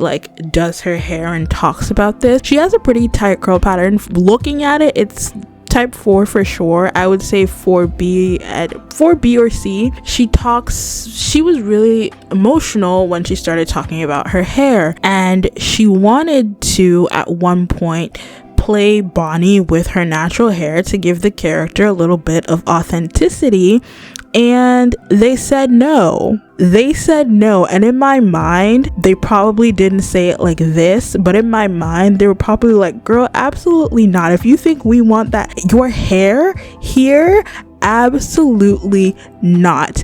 Now that's a problem in and of itself, right? But tell me why Bonnie ain't had one good wig all 8 seasons. I was watching this, and this is probably not a good determining factor, but every time black people come up on my screen, I look at the wigs that production or whoever have these people in. Why did they have her looking like that? Why? The bangs were kind of cute, I'm not even gonna lie, but even then, like, why the hell did they have her looking like that if they didn't want her to wear her natural hair? Just nasty. Now, if I were Julie Plec and I liked black people, here's what I would do to fix Bonnie. Now, from what I understand, these complaints were ongoing. And if I were Julie Plec looking at this and people are saying that the only black character in the fucking show is the help, I would have said, hold on now. This is assuming that Julie Plec cared. We all know that she doesn't care because she didn't do anything to fix it. But I would have been, hold on, and I would have fixed it in one of 3 ways. And all of these solutions come from playing into the criticism without ever actually addressing it. They didn't have to actually address the racism on this show. One way to go about it would be to have Bonnie grow some resentment towards her friends from having her be the magical solution to everything, and I do it in season 3 and use her mother turning into a vampire as a catalyst and the source of tension. Number 2, I would be playing into the classism aspect of Mystic Falls because I didn't touch on that, but there's a whole lot of that. They love their founding families, so you can imagine not only being the only black girl in the friend group, but also all of your friends have this historical tie to this place. So we have Emily, who's mentioned so much throughout this show, but we know so little about her. So imagine Bonnie getting to know her ancestor and probably some of the things that she did for Mystic Falls, and you can play into that. Well, like, hey, like Emily Bennett was a founding member of Mystic Falls. And lastly, if you wanted to play up Bonnie being a martyr and delve into that and not have it appear that, oh, she does this because her life is not as important as the other white people on this show, we could have given it more substance. Her mother left her dad was never around, and her grandmother is dead. We could have given her some abandonment issues and attachment issues that would justify why she would think her life is worth less. There was so many ways I'm done, or I'm gonna go on forever. Do you see how, like, it only takes a second to think about these things? People who actually care would have thought about these things. They just hate black people. And Damon, being arguably the most coveted person on the show, and definitely being one of the most wanted person amongst the audience, of course this black girl wasn't good enough for him. Julie saw y'all begging for Damon and said, ew. She said, ew, that is disgusting. Okay, she was disgusted by that idea. Please every time she saw y'all ask for Bonnie and Damon together, she added, I love you, just like Elena loved you to the script. She added, like, she was like, absolutely not. Oh my gosh, she's going to hell. As for the rest of the characters, they were all right, I guess. Alaric can go to hell. That nasty man should have died after season 3. Matt can go to hell. I know he probably called Bonnie a slur once or twice. Jeremy was boring. I really don't have much to say about Catherine. That was my bitch. Caroline was perfectly fine. She was the only person whose life actually improved after being turned. But in the first season, I genuinely think they were debating as to whether or not they should have made her personality more like the one in the books. In the book, she and Elena and Bonnie were not friends at all. Bonnie, Elena, and Meredith Fell, the doctor, but she wasn't a doctor in the books. They were the 3 friends, and then you had Caroline, who was the mortal enemy of Elena, and they kind of tried to like set up this frenemy thing in the first season, but they didn't really go with it. And Caroline also turns into a wolf. She doesn't turn into a vampire, which is a whole other situation, but changing her at the start of season 2 was a great decision. I have nothing bad to say about that. But yeah, that was the show. That was the Vampire Diaries. I don't even know how to end this video. It was in the beginning it was fun, but then it just disintegrated into mess, and I don't know how to feel about it. If I'm ranking the seasons from best to worst, we'd start with season 2. I love Catherine, and I love the build to Klaus and how everything just culminated. It was perfect, almost perfect actually, because nothing about this show is perfect, but season 2 is the closest that we'll ever get to perfection when it comes to the Vampire Diaries. A close second, which would be season 3. I did not like the whole bloodline thing. I did not like the way that Bonnie, Abby, and Esther, I did not like how that played out. But the originals are fun, and the vampire lore and the backstory was a fun addition. Next would be season 1. It was the perfect introduction, the perfect storm. It lined up everything perfectly. It came at a perfect time, and yeah, the next season would be season 6. I love Kai and Damon. That's all. The next one would be season 4. Although I hated it, it gave me something to talk about. It was at the very least bad, but not boring, which is where season 5 was boring, season 8 was meh, and season 7 was boring, bored down, nothing redeemable. Should you watch this show? I always end with that question. I think this is not a show like Pretty Little Liars or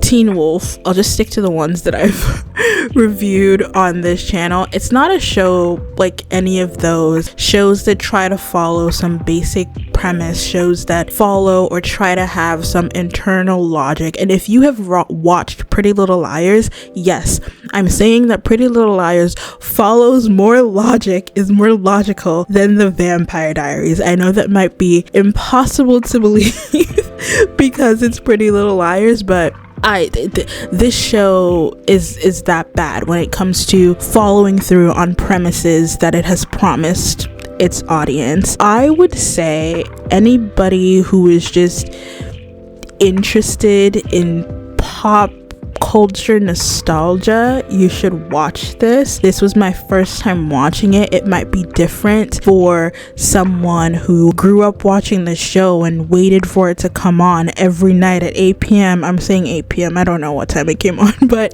it might be different for you. You might still love it. So there's that. But honestly, if you're a pop culture savant like I am, I'd say it's worth the watch just to say that you watched it. And if you are interested in like writing shows or books or TV or any kind of media, I would say it's beneficial to watch it as well so that you can see how not to write a show. But other than that, this has been a fun time. As of now, it's about 2.5 hours, so we'll see how long this video ends up being. But anyways, thank you so much for watching. Thank you for listening to me if you are still here, and I will see you in the next one soon. It's not gonna be 5 months. It really won't. I already have the idea of what I want to talk about. I just have to sit down and film it. But thank you once again so much for watching, and I will see you in the next one. Bye.